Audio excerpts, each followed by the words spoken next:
लाडवा से कांग्रेस विधायक चौधरी मेवा सिंह ने कहा कि बीजेपी जेजेपी सरकार किसानों, युवाओं, मजदूरों की सबसे बड़ी दुश्मन है। सरकार की गलत नीतियों की बदौलत प्रदेश में बेरोजगारी, अपराध, लूटपाट, हत्याओं जैसे मामले लगातार बढ़ रहे हैं। प्रदेश में ईमानदारी से विकास का दावा करने वाली गठबंधन सरकार हर मोर्चे पर विफल है।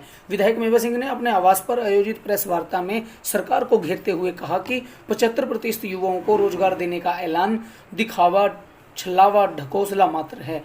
उन्होंने कहा कि सरकार की नीयत और नीति में खोट है। युवाओं को निजी क्षेत्र में रोजगार देने की बड़ी बड़ी बात ग्राउंड लेवल पर जीरो है। उन्होंने कहा कि मेरा पानी मेरा विरासत पर सीएम द्वारा केंद्र से 500 करोड़ की मांग हरियाणा के किसानों के साथ धोखा, षड्यंत्र और छल है। विधायक मेवा सिंह ने कहा कि जजपा भाजपा राज में अपराधियों के अलावा कोई वर्ग खुश नहीं है, क्योंकि सरकार ने कोरोना जैसे मुश्किल दौर में भी लोगों की जेब काटने का काम किया है। जनता से भारी भरकम टैक्स, कोरोना रिलीफ फंड वसूलने और कर्ज पर कर्ज लेने के बावजूद सरकार ने किसी वर्ग को कोई राहत नहीं दी है। मेवा सिंह ने कहा कि इस राज्य में किसान, मजदूर, दुकानदार, व्यापारी और कर्मचारी सिर्फ मुंह ताकते रहे, लेकिन सरकार ने उनकी हालत पर तरस नहीं खाया। उल्टा टैक्स और तेल के दाम बढ़ाकर उन पर महंगाई की मार मारने का काम किया है।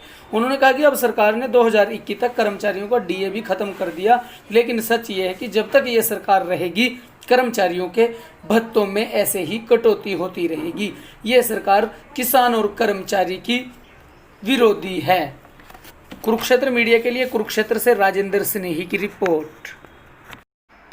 जब से लाडवा की जनता ने मेरे को आशीर्वाद दिया, मैंने विधानसभा के सेशन में जितने भी लाडवा की मेन समस्याएं थी, चाहे वो लाडवा का बाईपास बनाने की बात थी, चाहे वो करनाल से लाडवा तक की सड़क 4 लेनिंग बनी, लेकिन जो जिला कुरुक्षेत्र की 7 किलोमीटर सड़क वो छोड़ दी गई थी, उसकी आवाज़ लाडवा तक पूरी करने की, उसकी आवाज़ उठाने की बात थी।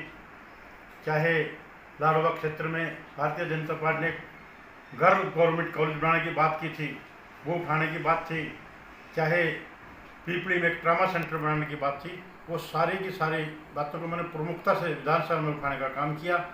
चाहे हमारे पंजाब बॉर्डर से और सहारनपुर बॉर्डर तक की ये सड़क को 4 लेनिंग करने की बात थी, वो विधानसभा में उठाने का काम किया और मैं प्रयास करूँ ज़्यादा से ज़्यादा विकास कार्य लाडवा के करवाएं। प्रदेश में भारतीय जनता पार्टी और जेजेपी की सरकार पूरी तरह से फेल है। ना कहीं विकास कार्य हैं, कानून व्यवस्था का दिवाला निकल चुका है। किस तरह से हमारे 2 पुलिस के जवान बदमाशों ने मार दिए गए, गुंडागिर्दी बढ़ रही है, चोरियां बढ़ रही हैं और सरकार और प्रशासन पूरी तरह से फेल। देखिए, ये सब जुमलेबाजी साबित होगी। जब तक प्रदेश में नया उद्योग नहीं आएगा तो रोजगार कहाँ से मिलेगा। उद्योग तो जो पहले ही हरियाणा में लगे हुए हैं वही यहाँ से पलायन कर रहे हैं।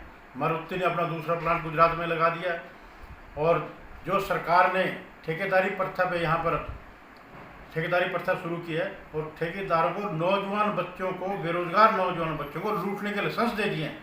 ये ठेकेदार सभी बेरोजगार नौजवानों को लूटने का काम कर रहे हैं। 30-35 हज़ार रुपये लगाने के नाम पर उनसे ले रहे हैं। मेरा पानी मेरी विरासत जो योजना लेके आई है, पानी बनाने का बहाना बनाकर जो किसानों पर इन्होंने पिछले दिनों जीरी लगाने पर पाबंदी लगाई थी और सरकार ने किसानों का जगह मक्की लगाई है और आज मंडियों में मक्की के हालात आपने देखे हैं। कहीं भी सरकार ने एक भी दाना मक्की का नहीं खरीदा। और अगर वाटर लेवल रिचार्जिंग के सरकार ने सोर्स पैदा करने हैं और वो सोर्स जैसे दादूपुर नलवी नहर वाटर रिचार्जिंग के लिए बनवाई गई थी, उस नहर को ये बंद कर रहे हैं। सरस्वती में पानी छोड़ा जाए, हमारे यहाँ राक्षसी नदी है उसमें पानी छोड़ा जाए और दादूपुर और नलवी नहर को कंप्लीट करके उसमें पानी छोड़ा जाए, जिससे वाटर रिचार्ज ऊपर आएगा।